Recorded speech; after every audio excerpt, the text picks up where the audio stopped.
ప్రియమైనటువంటి సహోదరి సహోదరులారా, మీ అందరికీ యేసుక్రీస్తు నామములో హృదయపూర్వక వందనాలు తెలియజేస్తూ ఉన్నాను. దేవుని యొక్క వాక్యాన్ని ధ్యానించుకుందామండి. ఈరోజు మనము ఈ పాఠంలో అపోస్తలుడైన పౌలు ఎఫెసీయులకు రాసిన పత్రిక 5వ అధ్యాయం గురించి నేర్చుకుందాం. అపోస్తలుడైన పౌలు ఎఫెసీయులకు రాసిన పత్రిక 5వ అధ్యాయము. ఇంతవరకు మనం 4 అధ్యాయాలు ధ్యానించాం ఈ యొక్క పత్రికకు సంబంధించి. ఈరోజు 5వ అధ్యాయం నేర్చుకుందాం. అపోస్తలుడైన పౌలు ఎఫెసీయులకు రాసిన పత్రిక నుంచి మొత్తం 7 పాఠాలు వస్తాయి. ఇది 5వ అధ్యాయం కాబట్టి ఇది 6వ పాఠమైనది. ఈ యొక్క 6వ పాఠాన్ని మనం ధ్యానించుకుందాం. బైబిల్స్ ఉన్న వాళ్ళు అపోస్తలుడైన పౌలు ఎఫెసీయులకు రాసిన పత్రిక 5వ అధ్యాయం తీసి చూడవలసిందిగా కోరుతూ ఉన్నాను. ఈ 5వ అధ్యాయానికి మొట్టమొదటిగా పేరు పెడదాం. ఈ 5వ అధ్యాయానికి పేరు ఏమిటంటే క్రీస్తు యొక్క సంఘము. 5వ అధ్యాయానికి పేరు క్రీస్తు యొక్క సంఘము. ఎందుకు అంటే ఈ 5వ అధ్యాయంలో క్రీస్తు యొక్క సంఘము గురించి, సంఘానికి క్రీస్తుకున్నటువంటి సంబంధం గురించి అనేక విషయాలు చెప్పబడినాయి. క్రీస్తు సంఘానికి ఏం చేశాడు, సంఘం క్రీస్తు పట్ల ఎలాగుండాలి అనేటువంటి విషయాన్ని మనం చూడబోతున్నాం. కాబట్టి క్రీస్తు యొక్క సంఘము అనే పేరు పెట్టుకుంటే బాగుంటుంది 5వ అధ్యాయానికి. ఆ తర్వాత మనం 5వ అధ్యాయాన్ని 4 భాగాలు చేద్దాం. ఎఫెసీయులకు రాసిన పత్రిక 5వ అధ్యాయాన్ని 4 భాగాలు చేద్దాం. ఈ అధ్యాయాన్ని 4 భాగాలు చేసి ఒక్కొక్క భాగాన్ని మనం నేర్చుకుందాం. మొదటి భాగం ఏంటంటే ఎఫెసీయులకు రాసిన పత్రిక 5వ అధ్యాయము 1వ వచనం నుంచి 7వ వచనం వరకు మొదటి భాగం. అపోస్తలుడైన పౌలు ఎఫెసీయులకు రాసిన పత్రిక 5వ అధ్యాయము 1వ వచనం నుంచి 7వ వచనం వరకు మొదటి భాగము. ఈ మొదటి భాగానికి పేరు ఏమని పెట్టుకుంటారంటే ప్రేమలో నడుచుట, ప్రేమతో నడుచుట అనే పేరు దయచేసి పెట్టుకోవాల్సిందిగా కోరుతూ ఉన్నాను. ప్రేమలో నడుచుకొనుట, ప్రేమతో నడుచుకొనుట అనే పేరు పెట్టుకోండి. ఆ తర్వాత 2వ భాగం 5వ అధ్యాయము 8వ వచనం నుంచి 14వ వచనం వరకు 2వ భాగం. ఈ భాగానికి పేరు ఏమని పెట్టుకుంటారంటే వెలుగులో నడుచుకొనుట అని పెట్టుకోండి, వెలుగులో నడుచుకొనుట. ఆ తర్వాత 3వ భాగం 5వ అధ్యాయము 15వ వచనం నుంచి 21వ వచనం వరకు 3వ భాగం. ఈ భాగానికి ఏమని పేరు పెట్టుకుంటారంటే జ్ఞానముతో నడుచుకొనుట, జ్ఞానముతో నడుచుకొనుట అనే పేరు పెట్టుకోండి. ఆ తర్వాత 4వ భాగం 5వ అధ్యాయంలో 4వ భాగం 22వ వచనం నుంచి 33వ వచనం వరకు, 22వ వచనం నుంచి 33వ వచనం వరకు ఈ భాగానికి ఏమని పేరు పెట్టుకుంటారంటే క్రీస్తు మరియు ఆయన సంఘము అనే పేరు పెట్టుకోండి. క్రీస్తు మరియు ఆయన సంఘము.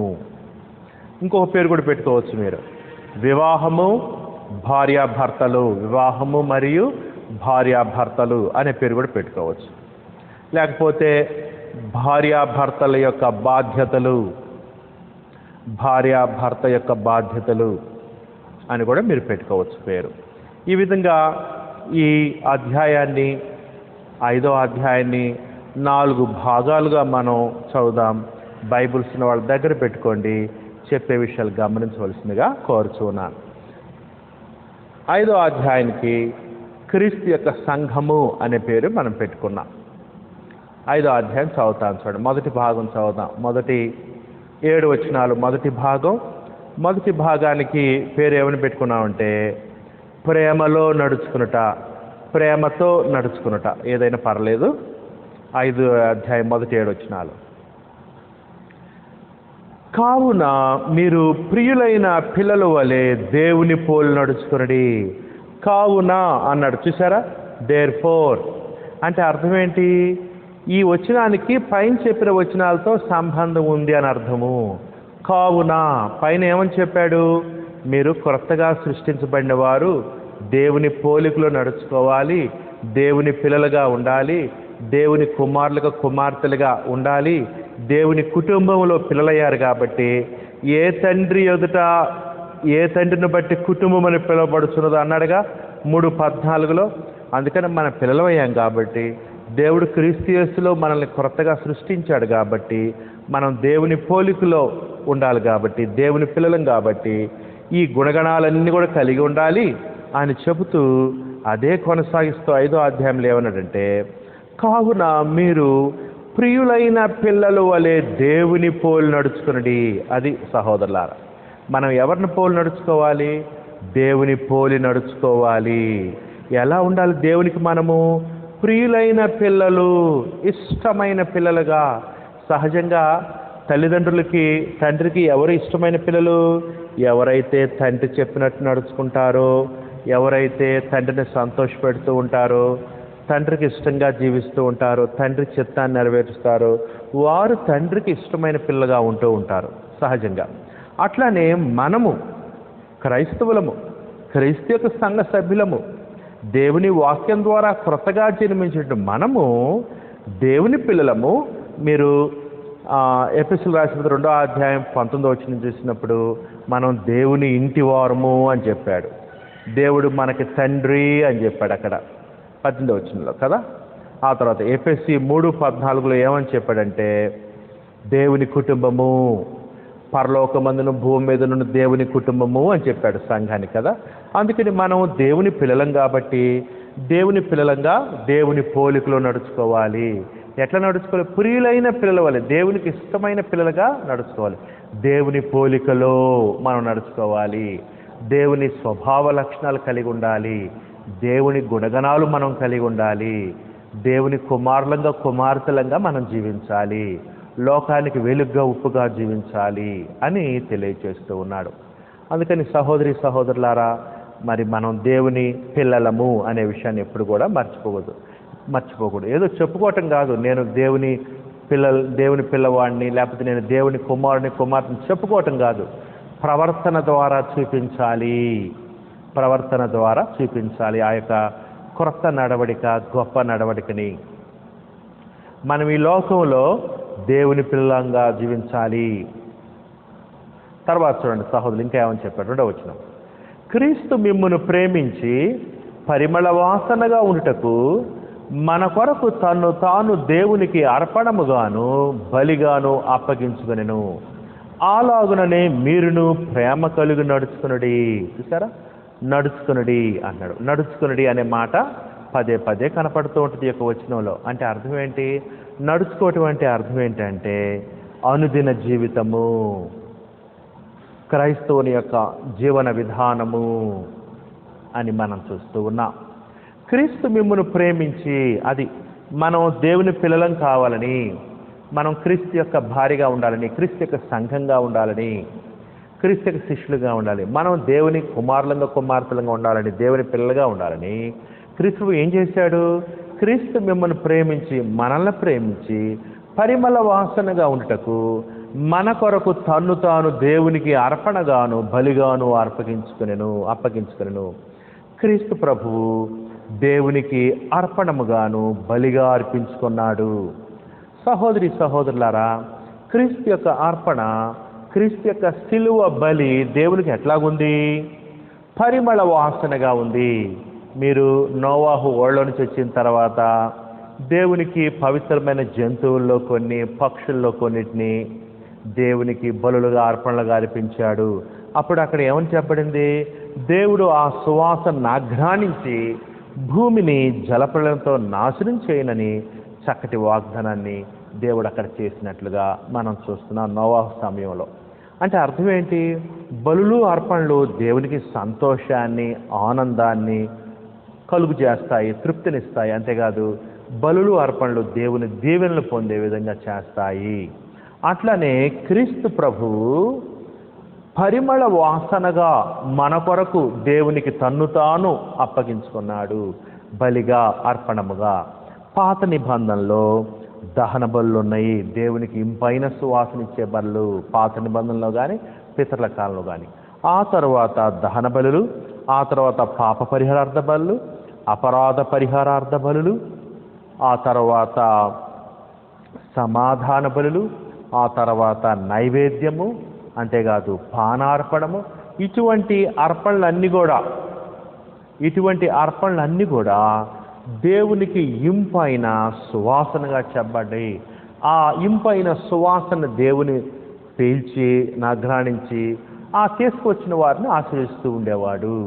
అట్లానే క్రీస్తు యొక్క బలి ఎంత సువాసన అంటే దేవునికి, క్రీస్తు యొక్క తగ్గింపగలిగిన మనస్సు, క్రీస్తు యొక్క ప్రేమ, క్రీస్తు యొక్క సహనము, క్రీస్తు యొక్క ఓపిక, క్రీస్తు యొక్క త్యాగము, క్రీస్తు యొక్క సమర్పణ, క్రీస్తు యొక్క జాలి, కనికరము, దయ, పాపుల స్థానములో ఆయన పాపముగా చేయబడటం, తన్ను తాను తగ్గించుకొని ఘోరమైన శిలువ మరణానికి ఇష్టపూర్వకంగా మానవాళి యొక్క రక్షణ కొరకు తను తాను తగ్గించుకునే స్థితి, ఇది ఈ క్రీస్తు యొక్క బలి, శిలువ మరణము దేవునికి ఎంతో సంతోషాన్ని ఇచ్చింది, తృప్తినిచ్చింది, ఆనందాన్ని ఇచ్చింది.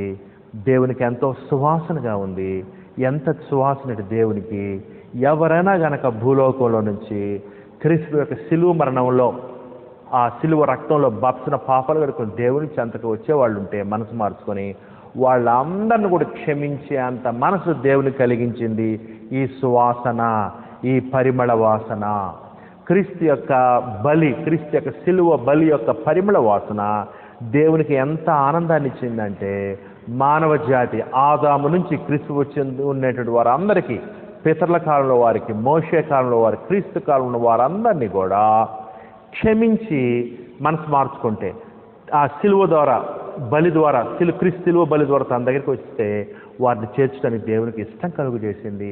అంత గొప్ప బలి క్రీస్తు యొక్క బలి. చూసారా సహోదరి సహోదరులారా, కొన్నిసార్లు మనం కొంతమంది వ్యక్తుల్ని ఎలా క్షమిస్తూ ఉంటారు?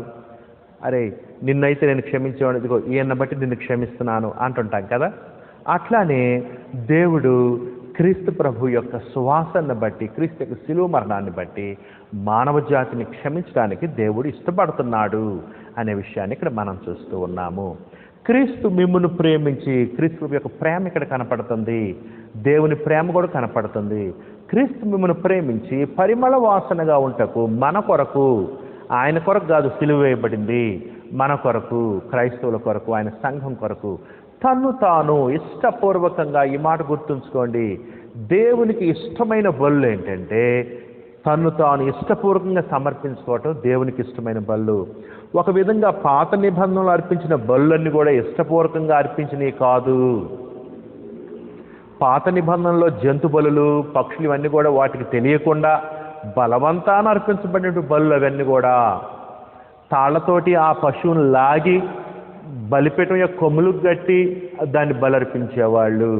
అయితే సహోదరి సహోదరులరా, నిజమైన బలి, నిజమైన అర్పణ, దేవునికి ఇష్టమైనటువంటి అర్పణ ఏంటంటే క్రీస్తు యొక్క బలి. తను తాను ఇష్టపూర్వకంగా పరలోకం నుంచి ఈ లోకానికి వచ్చి రక్తమాంసాలు ధరించుకొని మానవ జాతి యొక్క విమోచన కొరకు, దేవుని నీతి న్యాయాలు నెరవేర్చడానికి ఇష్టపూర్వక క్రీస్తు శిలువకు తను తాను అప్పగించుకున్నాడు. అందుకని ఇష్టపూర్వకంగా క్రీస్తు అర్పించుకున్నాడు కాబట్టి అది దేవునికి ఇష్టమైన అర్పణంగా చెప్పబడింది. సహోదరి సహోదరులారా, ఇప్పుడు కూడా క్రొత్త నిబంధనలో మనం కూడా దేవునికి బలులు అర్పించాలి, మనం కూడా దేవునికి అర్పణ అర్పించాలి. ఒక విధంగా ఇప్పుడు దేవునికి ఇష్టమైన బలులు ఏంటి? మనల్ని మనమే సజీవయాగముగా దేవునికి సమర్పించుకుంటే అది దేవునికి ఇష్టమైన బలులు. రోమిలకు రాసిన పత్రిక 12:1-2 వచనాల్లో మీరు చూడొచ్చు ఈ విషయాలు. ఎట్లాగైతే క్రీస్తు ప్రభు తను తాను తగ్గించుకొని త్యాగపూరితంగా, ప్రేమ కలిగి, జాలి కలిగి తను తాను తగ్గించుకొని ఇష్టపూర్వకంగా దేవునికి అర్పించుకున్నాడో, అట్లానే మనం కూడా క్రైస్తవులను మనం క్రీస్తు ప్రభు వలె మనం కూడా మనల్ని మనం క్రీస్తులాగా సమర్పించుకుంటే, దేవునికి అంకితం చేసుకుంటే, అనుదినం మనల్ని మనం దేవునికి సజీవ యాగముగా సమర్పించుకుంటే మనలో ప్రేమ, ఓపిక, సహనము, త్యాగము, కనికరము, జాలి, తగ్గింపగలిగిన మనస్సు ఇట్లా కనుక మనం అర్పించుకుంటే, ఎట్లాగైతే క్రీస్తు యొక్క బలి దేవునికి ఇంపైన సువాసనగా ఉందో అట్లానే మనం కూడా దేవునికి ఇంపైన సువాసనంగా ఉంటాము అనే విషయాన్ని దయచేసి జ్ఞాపకం ఉంచుకోండి. తను తాను దేవునికి అర్పణముగాను బలిగాను అప్పగించుకొనెను. అది పాత నిబంధనలు అర్పించిన అర్పణలు, పాత నిబంధనలు అర్పించిన బలులన్నీ కూడా ఛాయా, నిజస్వరూపము క్రీస్తును సూచించే అర్పణలు బలులవి. ఇది నిజస్వరూపము క్రీస్తు. అలాగుననే మీరును, అది మనం కూడా ఒక్కొక్కరు ఒక్కొక్క క్రీస్తులాగా దేవునికి మనల్ని మనం అర్పించుకోవాలి బలిగా అర్పణంగా. అప్పుడు దేవునికి ఇష్టంగా ఉంటుంది, దేవునికి ఇష్టమైన వారంగా ఉంటాము అనే విషయాన్ని గమనించవలసిందిగా కోరుచూ ఉన్నాను. అలాగుననే మీరు, మనం కూడా క్రీస్తులాగా దేవునికి అర్పణంగా బలిగా మనల్ని మనం అర్పించుకోవాలి. మీరు ప్రేమ కలిగి నడుచుకున్నది, క్రీస్తు లాంటి ప్రేమ ఇతరుల పట్ల, నీ పట్ల కాదు ఇతరుల పట్ల. క్రీస్తు ఇతరులను ప్రేమించు కదా, అట్లనే మనం కూడా ఇతరుల పట్ల తోటి సహోదరి సహోదరుడు ప్రేమ కలిగి ఉంటే దేవునికి మనం కూడా ఇష్టమైన సువాసనగా ఉంటాం, దేవుని దీవెనలు మనం కూడా పొందుతాము. ఆ తర్వాత చూడండి సహోదరులారా, ఎలాగైతే అంత గొప్ప బలిగా అర్పించుకున్నాడు క్రీస్తు మృతులో లేపి దేవుడు హెచ్చించాడు, తన కుడి పార్శ్వను కూర్చుని పెట్టుకున్నాడు, వారసునిగా చేశాడు పరలోకంలో. అట్లనే మనల్ని కూడా చేస్తారు, మనం దేవునికి ఇంపైన సువాసనగా జీవిస్తే మరణం వరకు. ఆ తర్వాత చూడండి 3వ వచనం, మీలో జారత్వమే కానీ ఏ విధమైన అపవిత్రతయే కానీ లాభత్వమే కానీ వీటి పేరైన ఎత్తకూడదు, ఇదే పరిశుద్ధులకు తగినది. సహోదరులారా, మనం ఎలా నడుచుకోవాలో చెప్తూ ఉన్నాడు కదా, ప్రేమలో నడుచుకునుట అనే అంశంలో అనుదినం మనం ఎలా నడుచుకోవాలంట చూడండి. మీలో క్రైస్తవుల్లో, క్రీస్తు యొక్క సంఘములో జారత్వమే కానీ, జారత్వం అంటే ఇమ్మోరల్ సెక్షువాలిటీ, అంటే అనైతిక లైంగిక సంబంధాలన్నీ కూడా దీంట్లో వస్తాయి. బహుభార్యత్వం కానీ, లేకపోతే వ్యభిచారం కానీ, ఇవన్నీ కూడా జారత్వం అనే పదం కిందకే వస్తాయి. జారత్వం అనేది ఒక పెద్ద పదం అన్నమాట. అక్రమ సంబంధాలు, వ్యభిచారం అన్నీ కూడా జారత్వం కిందకే వస్తాయి. మీలో జారత్వమే కానీ ఏ విధమైన అపవిత్రత అంటే అర్థం ఏంటంటే ఇమ్మొరాలిటీ అన్నమాట. అంటే ఒక నైతిక విలువలు లేకుండా జీవించడం, దేవుడు చెప్పినట్లుగా జీవించకపోవడం, ఒక పవిత్రమైన జీవితాన్ని జీవించకపోవటం, నైతిక విలువలు లేకుండా జీవించడం అన్నమాట. ఏ విధమైన అపవిత్రత, మాటలు అవ్వచ్చు, నీ ప్రవర్తన అవ్వచ్చు, నువ్వు ప్రవర్తించే విధానం అవ్వచ్చు, ఏ విధమైన అపవిత్రత, ఏ విధమైన అపవిత్రతే కానీ లోభత్వమే కానీ, లోభత్వం అంటే ధనాపేక్ష, లోభి అంటే ధనాపేక్షపరుడు, లోభత్వం అంటే ధనాన్ని ఎక్కువగా ప్రేమించేవాడు, అత్యాశపరుడు, అన్నిటికంటే అతనికి ధనం అంటే ముఖ్యం, సంపాదన అంటే అతను లోభత్వమే కానీ క్రైస్తవుడు లోభిగా ఉండకూడదు. లోభత్వమే కానీ వీటి పేరైనను ఎత్తకూడదు, అసలు వీటి గురించి మాట్లాడుకోకూడదు, ఇట్లాంటివి మనం చేయకూడదు, వీటి గురించి మాట్లాడుకోకూడదు, ఇటువంటి వాటికి మనం దూరంగా ఉండాలి, వీటి పేరైనను ఎత్తకూడదు అని చెప్తున్నాడు. కానీ లోభత్వమే కానీ వీటి పేరైనా ఎత్తకూడదు, ఇదే పరిశుద్ధులకు తగినది. మనం పరిశుద్ధులము. పరిశుద్ధులంటే ఈ లోకం నుంచి వేరు చేయబడి దేవుని సేవకు అంకితం చేయబడిన వారు పరిశుద్ధులు. క్రీస్తు యొక్క రక్తంలో మనం కడగబడ్డాం, సువార్త వారు ఈ లోకం నుంచి దేవుని దగ్గరికి పిలువబడ్డాం, చీకటి నుంచి వెలుగులోనికి. ఇదే పరిశుద్ధులకు తగినది. కృతజ్ఞత వచనమే మీరు ఉచ్చరింపవలెను కానీ అన్నాడు. చూసారు, కృతజ్ఞత వచనాన్ని మనం ఉచ్చరించాలి. ప్రతి విషయంలో మనం కృతజ్ఞత కలిగి జీవించాలి, అందరి పట్ల కృతజ్ఞత కలిగి జీవించాలి, దేవునికి కృతజ్ఞతాస్తులు చెల్లిస్తూ ఉండాలి. దేవుడు చేసిన మేళ్ళని బట్టి సంఘ సభ్యుల కృతజ్ఞతాస్తులు చెల్లిస్తూ వాళ్ళు చేసిన కృతజ్ఞతలు తెలియజేయాలి, వారు చేసిన మేళ్ళని బట్టి. ఇరుగు పొరుగు వారు ప్రజలు చేసిన ఉపకారాన్ని బట్టి కూడా మనం ఎప్పుడు కృతజ్ఞత కలిగి జీవించాలి అని చెప్తున్నాడు.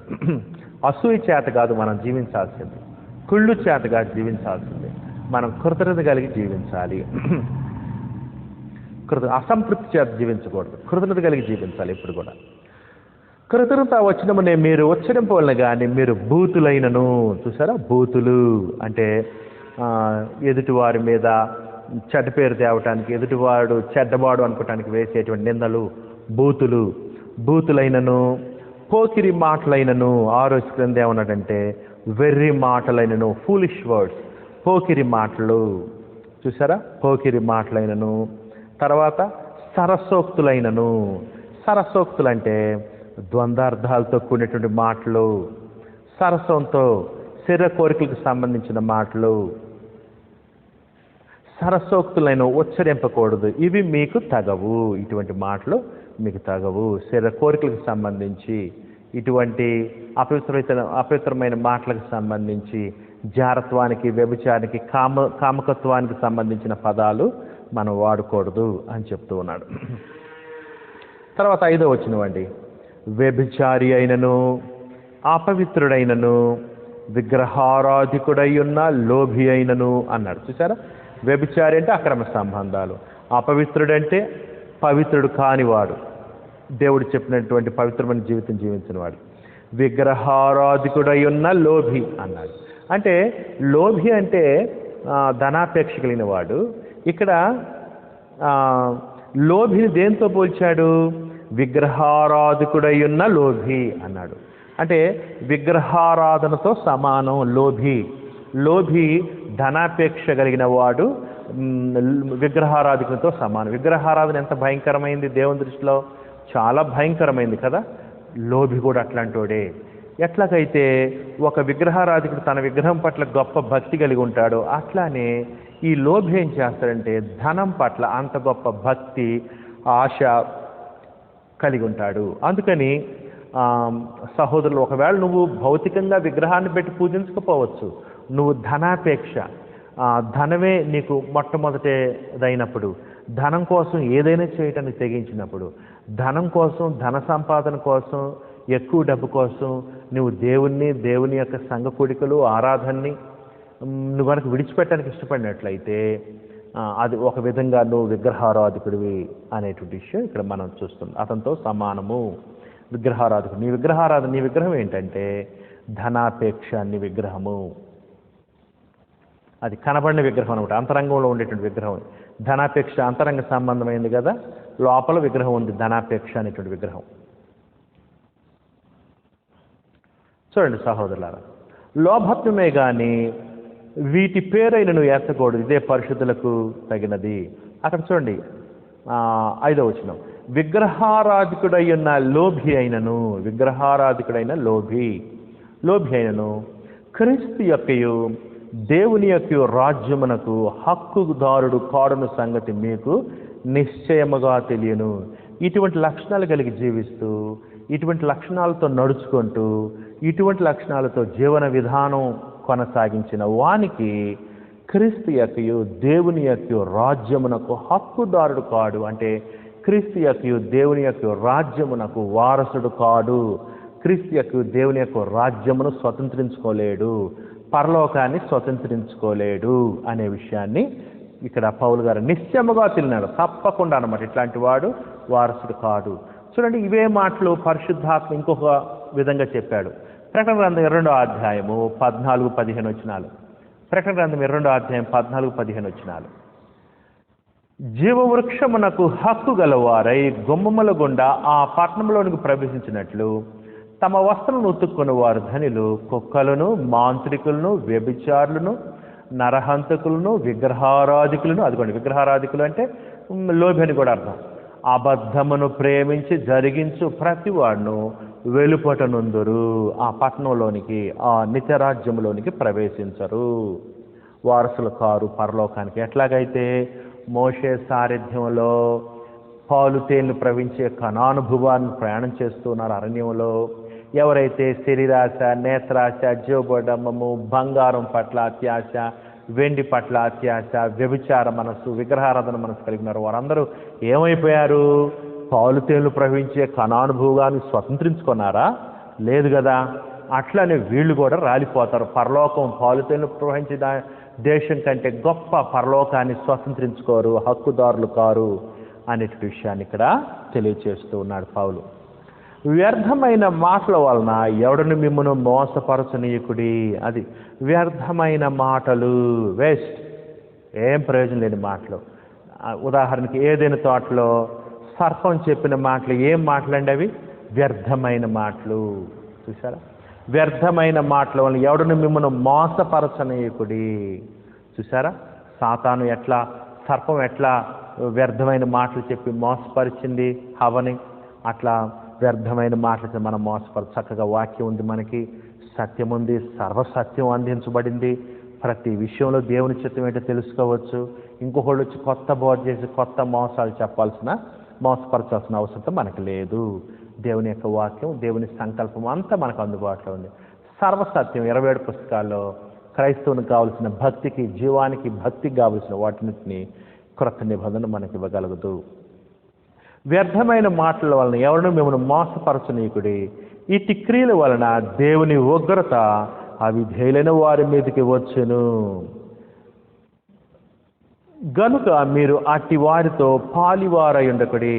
సహోదరి సహోదరులారా, ఇట్టి క్రియల వలన అన్నాడు. చూసారా? అంటే పైన చెప్పిన క్రియలన్నీ వాటిని చేస్తూ జీవిస్తూ ఉన్నట్లయితే ఇట్టి క్రియల వలన దేవుని ఉగ్రత, అది దేవుని కోపం కాదు, దేవుని ఉగ్రత. ఉగ్రత ఇంకా తీవ్రమైన కోపం అన్నమాట. దేవుని ఉగ్రత అవిధేయులైన వారి మీదకి వచ్చును. అవిధేయ కుమారులు అన్నాడు కదా, అవిధేయ కుమారుల మీదకి అన్నాడు. అక్కడ అవిధేయులు అని 7 ఫుట్ నోట్లు ఏమన్నాడంటే అవిధేయ కుమారుల మీదకి అన్నాడు. అంటే అర్థం ఏంటంటే అవిధేయులైన వారి మీదకి దేవుని యొక్క ఉగ్రత వస్తుంది, నరక శిక్షకు గురవుతారు వారు అనే విషయాన్ని ఇక్కడ మనం చూస్తున్నాం. ఇదే మాట ఎఫెసీ 2:3 కూడా చెప్పాడు కదా.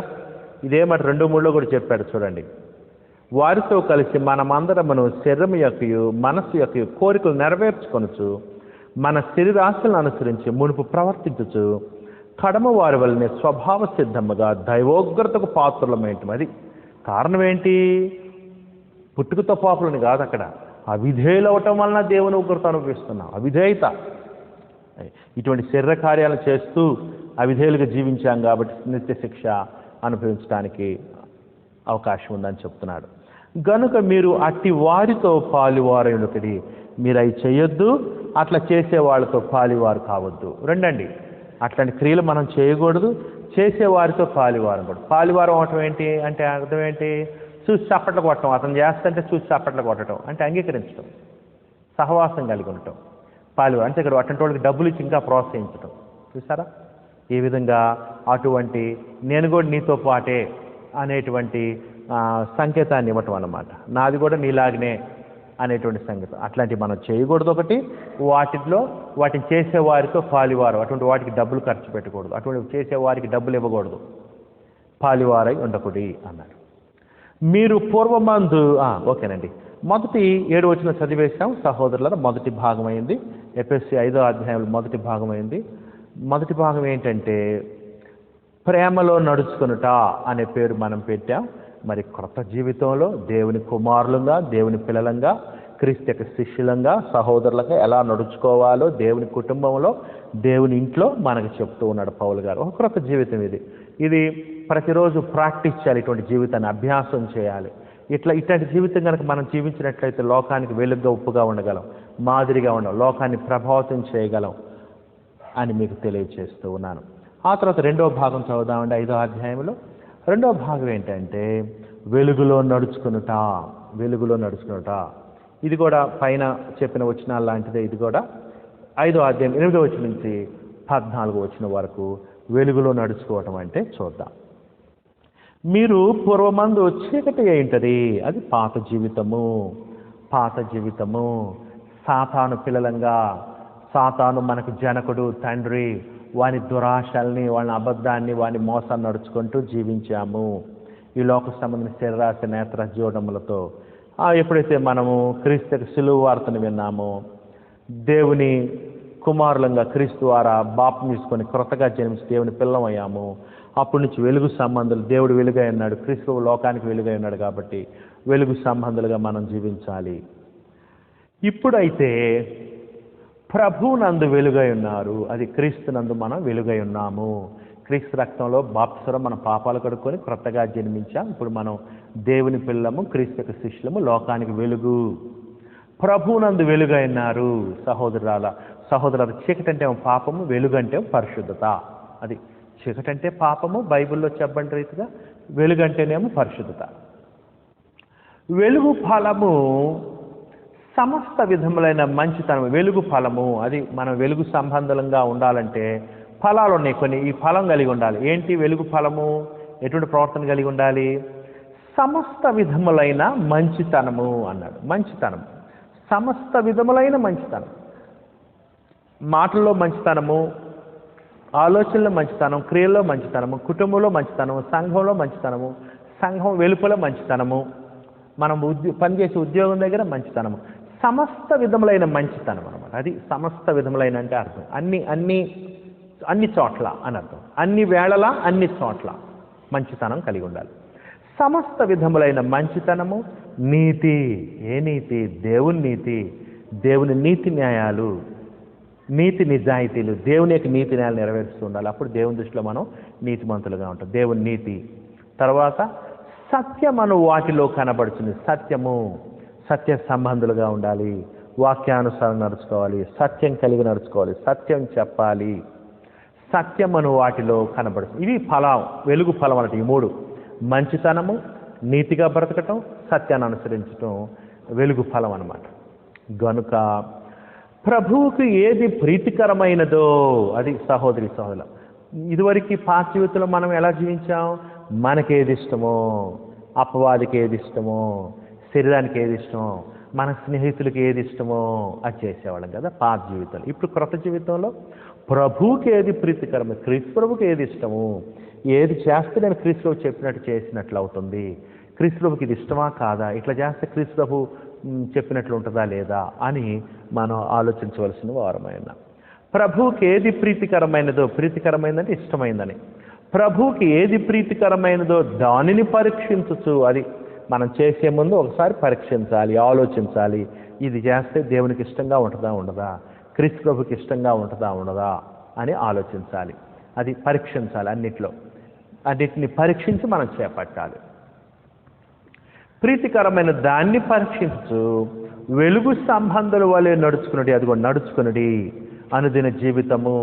నడుచుకున్నటం అంటే వెలుగు సంబంధంలో నడుచుకున్నది. నిష్ఫలమైన అంధకార క్రియల్లో పాలువారై ఉండక. అది పైన చెప్పిన ఫలమేమో మంచి ఫలం, నిత్యజీవం అనే ఫలాన్ని ఇస్తుంది. ఇప్పుడు ఇందాక చెప్పినటువంటి చెడ్డ క్రియలు ఉన్నాయి, అవేంటి? నిష్ఫలం. అవి ఎటువంటి ఫలాలు ఉండవు దాంట్లో. అవన్నీ కూడా ఫలాలు లేని చెట్లు లాంటివి అనమాట. ఎటువంటి ప్రయోజనం ఉండదు నిత్య శిక్ష తప్పితే. నిష్ఫలమైన అంధకార క్రియలు, చీకటి క్రియలు, పాపపు క్రియలు, సాతాను క్రియల వల్ల ఎటువంటి ఫలం ఉండదు, మరణం తప్పితే, నిత్య శిక్ష తప్పితే, నరకం తప్పితే. అదే మనం క్రీస్తు యొక్క నీతి ఫలాలు కలిగి ఉంటే పరలోక నిత్య జీవం ఉంటుంది. నిష్ఫలమైన అంధకార క్రియలలో పాలువారయుండక వాటిని ఖండించుడి. సహోదరి సహోదరుల, మనం 3 చేయాలి. ప్రతి క్రైస్తవునికి 3 డ్యూటీస్ ఉన్నాయి. ఒకటి, మనము అంధకార క్రియలు చేయకూడదు, అంధకార క్రియలు చేయదు, అవిధేయత క్రియలు చేయకూడదు ఒకటి. రెండోది, చేయకూడదు అంటే దాంట్లో పాలువారం కాకూడదు. అంటే అర్థమైంది, దాంట్లో ఇన్వాల్వ్ అవ్వటం, దానికి డబ్బులు ఇవ్వటం, అటువంటి వాటికి ప్రోత్సహించడం చేయకూడదు. మూడోది, దాంట్లో పాలువారం కూడా. మూడోది ఏంటంటే వాటిని ఖండించాలి. ఇది నేను చేయకూడదు, ఇట్లా చేయకూడదు అని ఖండించాలి. వాళ్ళు ఏమైనా అనుకుంటారండి, అయినా పర్లేదు, దేవుని ప్రకారం వాళ్ళని చెప్పాలి, ఖండించాలి మనము. అంతేకాని మౌనంగా ఉండటం కాదు. ఈ 3 చేయాలి. ఈ 3 ఏంటంటే వాటిని చేయకూడదు, పాలివారం కాకూడదు, వాటిని ఖండిస్తూ ఉండాలి. అది క్రైస్తవుని జీవితము, అదే వెలుగు జీవితము. ఏలయనగా అట్టి క్రియలు చేయువారు రహస్యమందు జరిగించు పనుల గురించి మాట్లాడేనను అవమానకరమైనది. అది ఇటువంటి అంధకార క్రియలు. ఇందాక చెప్పాడు కదా, ఏమన్నాడు? అపవిత్రత, జారత్వము, కాముకత్వము, ఇటువంటి అన్నీ కూడా చెప్పాడు కదా, లోభత్వము. ఇటువంటి వాళ్ళు రహస్యంగా చేసేటువంటి వాళ్ళ యొక్క చెడు క్రియలు, అట్టి క్రియలు చేయవ రహస్యమందు జరిగించు పనులను గురించి, వాళ్ళు రహస్యంగా ఎవరికి కనపడకుండా చేసే పనుల గురించి మాట్లాడటేను అవమానకరమైనది. వాటి గురించి మాట్లాడటం, వాటి గురించి తెలియజేయటం, వాటిని ఇతరులతో చెప్పి ఆనందించడం, ఇట్లాంటివి కూడా ప్రభు ఖండిస్తూ ఉన్నాడు. అట్లా చేయకూడదు అని చెప్తూ ఉన్నాడు. మాట్లాడటం అవమానకరమైనది అని చెప్తున్నాడు. 13వ వచనం, సమస్తమును ఖండింపబడి వెలుగు చేత ప్రత్యక్షపరచబడును. ప్రత్యక్షపరచున్నది ఏదో అది వెలుగే కదా. సహోదరి సహోదరులారా, సహజంగా ఈ ప్రకృతిలో దేవుడు ఒక సూత్రాన్ని ఉంచాడు. ఏంటి? చీకటి ఉన్న చోట వెలుగు ఉండదు, వెలుగున్న చోట చీకటి ఉండదు కదా. సహజంగా వెలుగు ఏం చేస్తుంది? చీకటిని పారదొలుతుంది. అట్లానే మనం వెలుగు సంబంధం కాబట్టి మనం చీకటిని ఖండించాలి. సమస్తమును ఖండింపబడి వెలుగు చేత ప్రత్యక్షపరచబడినది. ప్రత్యక్షపరచబడును. ప్రత్యక్షపరచున్నది ఏదో అదే వెలుగు కదా. మనం వెలుగుగా మనం ఏం చేయాలంటే మనం సంఘంలో కానీ కుటుంబంలో కానీ తోటి సహోదరి సోదరులు మాట్లాడేటప్పుడు ఏది మంచి ఏది చెడు, ప్రభు ఏం చెప్తున్నాడు, ఏది చెడ్డది ఏది మంచిదని మనం చెప్తూ ఉంటే మనం ఆ విధంగా ఏం చేయాలంటే చెడుని ప్రత్యక్షపరచాలి, తెలియజేయాలి. వెలుగు ఎక్కడుంటే అక్కడ చెడు దూరం అవుతుంది కదా. ప్రత్యక్షపరుచున్నది ఏదో అది వెలుగే కదా. ఎలా అయితే వెలుగు చీకటిని ప్రత్యక్షపరుస్తుందో, ఎలాగైతే వెలుగు రాగాలనే చీకటి మాయమైపోతుందో, వెలుగు రాగాలనే స్పష్టత వస్తుందో, వాస్తవం ఏంటో తెలుస్తుందో, చీకటి ఉన్నంత వరకు వాస్తవాలు తెలియదు కదా. వెలుగు రాగానే అప్పుడు నిజమేం తెలుస్తుంది. అట్లా సత్యాన్ని మనం తెలియజేయాలి, నీతిని తెలియచేయాలి. మనం వెలుగు దాన్ని ఖండించాలి. చీకటిని మనం వెలుగు సంబంధులుగా జీవించాలి. లోకానికి వెలుగుగా ఉప్పుగా ఉండాలి. అదే వెలుగు ప్రత్యక్షపరిచిన ఏదో అది వెలుగే కదా. అందుచేత నిద్రించుతున్న నీవు మేల్కొని మృతుల్లో నుండి లేము, క్రీస్తు నీ మీద ప్రకాశించునని ఆయన చెప్పుచున్నాడు. దేవుడు ఈ మాట చెప్పాడంట. ఎక్కడ చెప్పాడు ఈ మాట? దేవుడు పాత నిబంధనలో చెప్పాడు. ఎక్కడ చెప్పారు? యెషయా గ్రంథం 60వ అధ్యాయం 1-2 వచనాల్లో చెప్పాడు. యెషయా గ్రంథం 60వ అధ్యాయం 1-2 వచనాల్లో చెప్పాడు. ఇక్కడ ఒక విధంగా ఆ మాట క్రీస్తులో నెరవేరినట్లుగా మనం చూస్తున్నాము. నిద్రించుతున్న నీవు మేల్కొని, అది సహోదరి సహోదరులారా, నిద్రపోయేటప్పుడు వెలుగు ఏం చేస్తుందండి? వెలుగు మేల్కొలుపుతుంది కదా. వెలుగు ఏం చేస్తుంది? మేల్కొలుపుతుంది. నిద్రించుతున్న నీవు మేల్కొని మృతుల్లో నుండి లేము. అది పాపపు జీవితం అంటే ఆత్మీయంగా చచ్చిపోయినట్టు. నువ్వు మృతుల్లో నుండి లేము. నిద్రించున్నా ఆత్మీయంగా చనిపోవటం.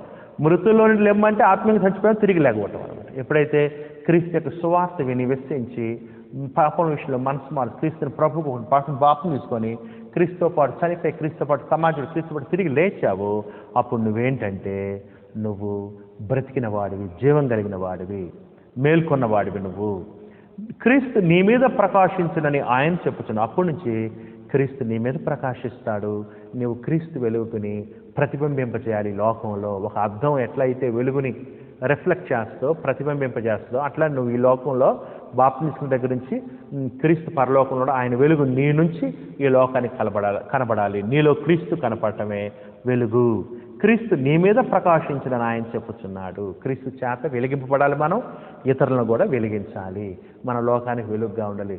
క్రీస్తుని మన జీవితం ద్వారా మనం చూపించాలి లోకానికి. ఇతరులకు మనం క్రీస్తు పత్రిక అయి ఉండాలి.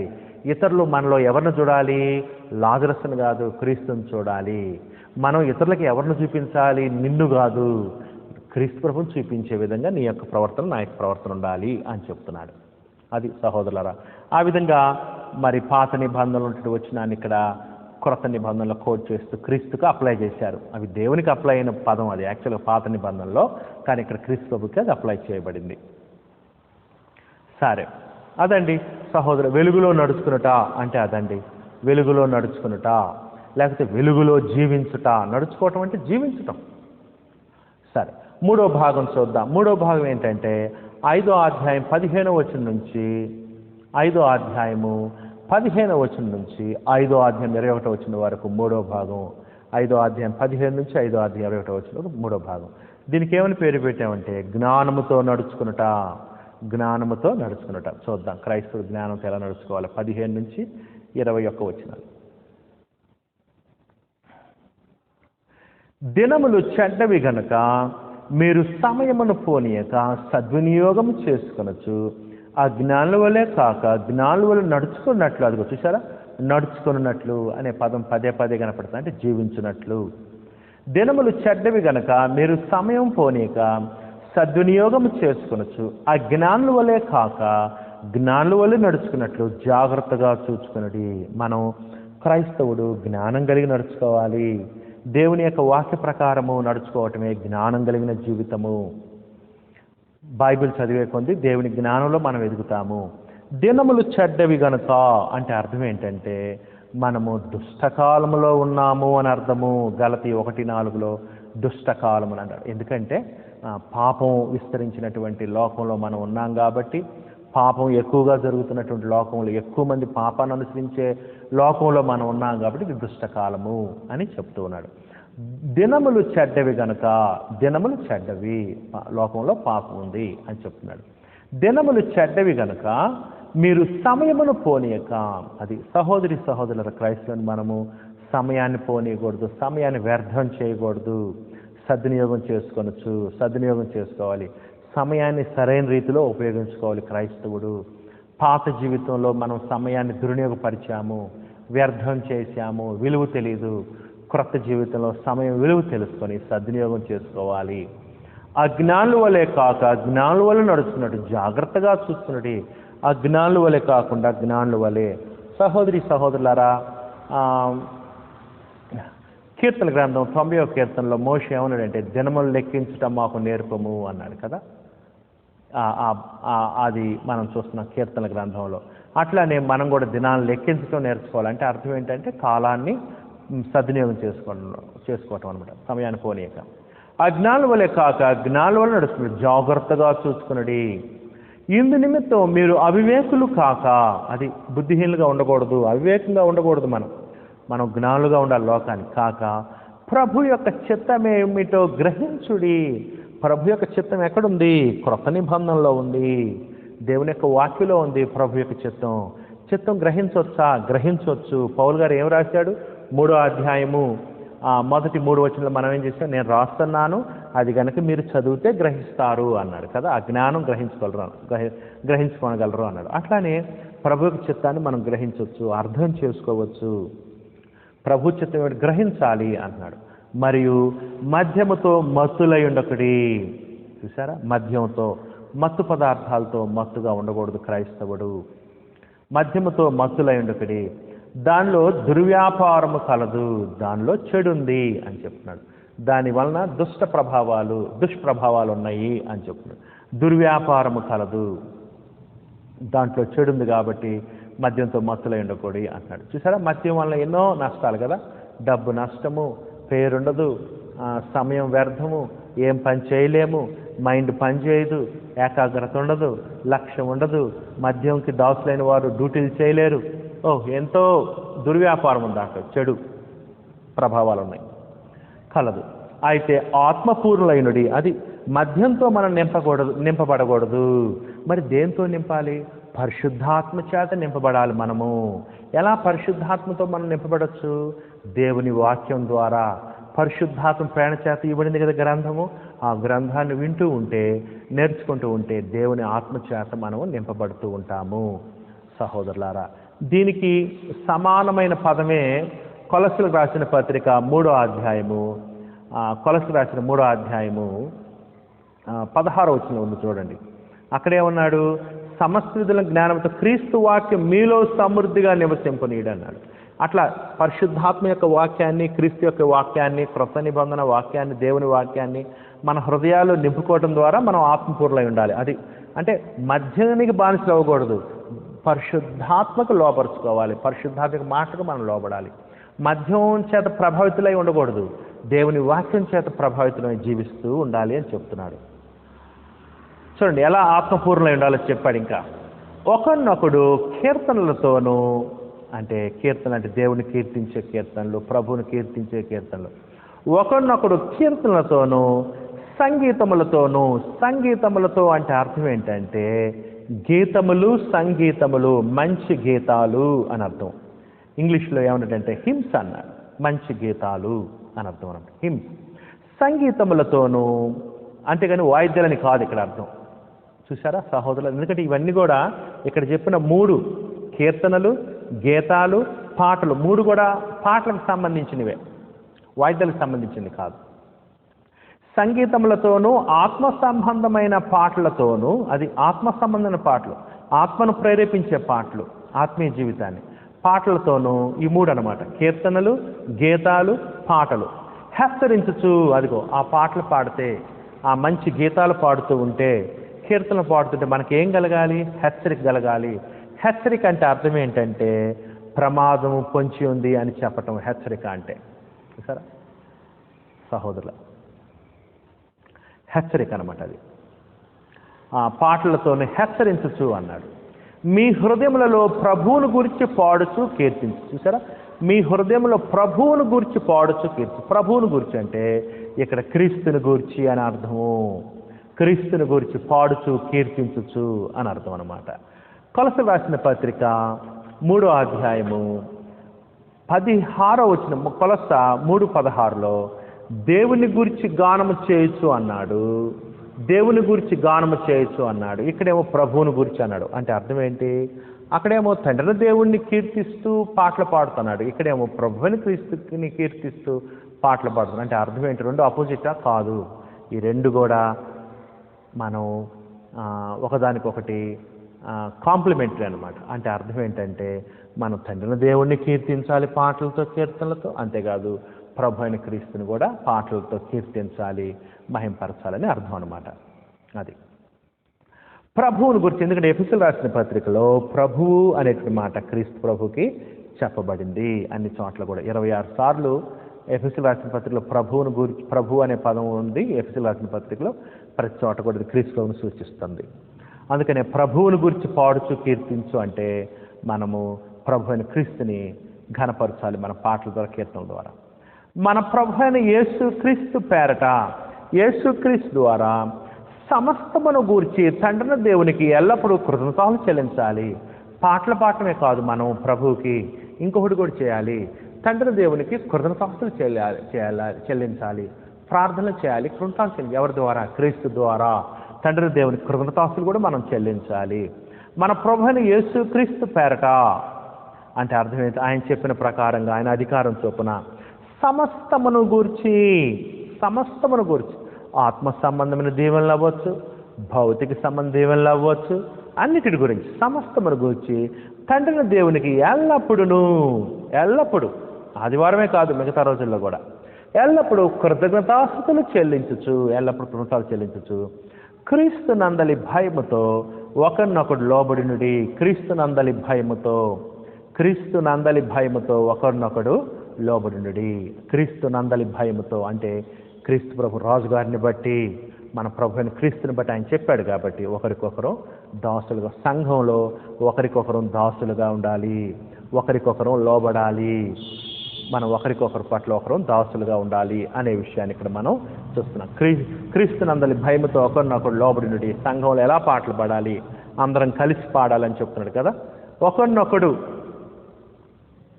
ఒకరినొకడు కీర్తనలతోనూ ఆత్మ సంబంధమైన పాటలతోనూ అంటే అర్థం ఏంటంటే సహోదరులు అందరూ పాటలు పాడాలని అర్థము. అందరూ పాటలు పాడుతుంటే ఒకరికొకరికి బుద్ధి బోధ కలుగుతుంది. అంతేగాని సోలో సింగింగ్ అంటే ఒక వ్యక్తి పాడటం మిగతా వాళ్ళందరూ వినటం అనేది సంఘంలో విధి విధానం కాదు. అంత సంఘమంతా ఏకముగా కూడి పాడి దేవుని స్తుతించాలి, దేవుని కుమారుని క్రీస్తుని మహింపరచాలి. క్రీస్తునందు భయముతో ఒకరినొకడు లోబడినుడి అని చెప్తున్నాడు. అది సహోదరులారా 15 నుంచి 21 వచనాల్లో 3వ భాగము. విజ్ఞానముతో నడుచుకుంటా చూసారా? దయచేసి ఇక్కడ 19వ వచనంలో చాలామంది మిస్అండర్స్టాండ్ చేసుకున్నారు, అపార్థం చేసుకున్నారు లేఖనాన్ని. ఎందుకు? సంగీతములతోనూ అనగానే వాళ్ళు ఏమనుకుంటారంటే వాయిద్యాలు. ఎందుకంటే వాళ్ళకి ఆల్రెడీ మనసుల్లో సంగీతం అనగానే వాయిద్యం అనేది ఉంది కాబట్టి అట్లా అనుకున్నారు. కాదు, ఇక్కడ సంగీతములు అన్నాడు. సంగీతంతో కాదు, సంగీతములతోనూ. సంగీతములు అంటే పాటలు అని అర్థం అన్నాడు. కాబట్టి ఇంగ్లీష్ బైబిల్ చూస్తే మీకు అర్థమైపోద్ది.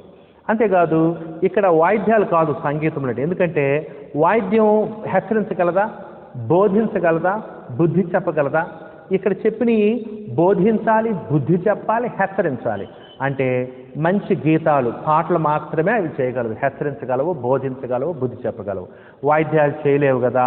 అందుకని క్రొత్త నిబంధనలో వాయిద్య సంగీతానికి తావులేదు. పాడుడి అనేటువంటి మాట మీరు చూస్తున్నాం. పాటలకు సంబంధించినటువంటి అన్ని వచనాల్లో పాడుడి అని తెలియజేయబడింది. కాబట్టి మనం పాటలు మనసుతో ఆత్మతో పాడటం, జిహ్వఫలం అర్పించడమే క్రొత్త నిబంధన ఆరాధనలో భాగమైనది అనే విషయాన్ని మీకు తెలియజేస్తాం. కొంతమంది ఏమంటారంటే పాత నిబంధనలో వాయించారు కదండి అని అంటారు. అది పాత నిబంధన. అది ఇప్పుడు మనం ఉంది పాత నిబంధన కాదు కదా, క్రొత్త నిబంధన కదా. పాత నిబంధనలు ఫలాన్ని చేశారు, మనం చేయాలంటే మరి పాత నిబంధనలో సున్నతి చేయించుకున్నారు, యుద్ధాలు చేశారు, సాంబ్రాణి వేశారు, బోళం వేశారు, ధూపం వేశారు, బొల్లు అర్పించారు, చాలా ఉన్నాయి కదా, పండుగలు చేశారు. అవన్నీ మనం చేయకూడదు. మనకి ఇవ్వబడింది క్రొత్త నిబంధన, క్రీస్తు యొక్క సంఘానికి ఇవ్వబడింది క్రొత్త నిబంధన. అది పాత నిబంధన అనే విషయాన్ని మీకు తెలియచేస్తూ ఉన్నాను. ఇదండి సహోదరులారా, ఇది మూడో భాగం మనం చూసాం. 5వ అధ్యాయము 15వ వచనం నుంచి 21వ వచనం వరకు మూడో భాగం. ఇప్పుడు 5వ అధ్యాయం 22వ వచనం నుంచి 5వ అధ్యాయం 33వ వచనం వరకు చూద్దాము. ఇదేమిటంటే క్రీస్తు మరియు ఆయన సంఘము. 5వ అధ్యాయం 22 నుంచి 33 వచనాలు. క్రీస్తు మరియు ఆయన సంఘము అనే పేరు పెట్టుకోమన్నాను. అంతేకాదు దానికి ఇంకా ఈ పేర్లు కూడా పెట్టుకోవచ్చు. వివాహము మరియు భార్యాభర్తలు, లేకపోతే భార్యాభర్తల బాధ్యతలు, ఇవన్నీ కూడా మనం చూడొచ్చు. అంతేకాదు ఇక్కడ క్రీస్తు ఆయన సంఘానికి ఉన్న సంబంధాన్ని భార్యాభర్తల సంబంధంతో పోలుస్తూ చెప్పాడు. క్రీస్తు ఆయన సంఘం భార్యాభర్తల సంబంధం, అది ఆత్మ సంబంధంగా.